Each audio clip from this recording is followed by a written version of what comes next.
Eto na ang araw na pinakahihintay ng kapatid ko, ang kanyang graduation. Kawawa naman talaga tong kapatid ko kasi nilalagnat pa yan kahapon. At thank you talaga Lord kasi nawala na yung lagnat niya. Nag-prepare na nga siya diyang mag-makeup kasi maaga silang pupunta sa gym. Kasi nga may misa pa tapos may tribute to parents. Kakaiba naman talaga tong vanity mirror ng kapatid ko. Sinasandal pa sa thermos. Ang importante talaga dyan is ma-achieve at matapos yung makeup. Ikaw na lang talaga ang bahala dyan lang. Kasi wala naman talagang alam ang ate mo sa pagkikilay. Si Mother Dear naman dito, natapos na maligo. At nag-prepare na nga siya dyan ng mga pingkan. Laging ready naman talaga tong mama ko. Doon na kasi kami magla-lunch. Magdadala lang kami ng kanin, tapos doon na kami bibili ng ulam. At hindi na magpabagal-bagal pa. Nandito na agad kami sa venue. At syempre kasama din tong isa kong kapatid, si Ate Lai. Dito na kami sa likod umupo. Kami na ang bahalang mag-guard dito sa may entrance.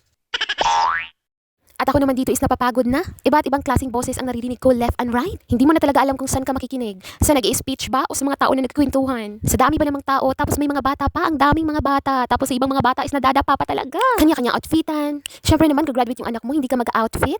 This is your moment to shine. Napapagod at nagiinit naman talaga ang puwet ko kakaupo. Kaya naman pinaupo ko tong kapatid ko. Sobrang proud talaga kami sa'yo lang sa achievement mo. Ako dati pinangarap ko talaga na magkaroon ng medal pero hindi nangyari yun. Saan ba ako nagkulang?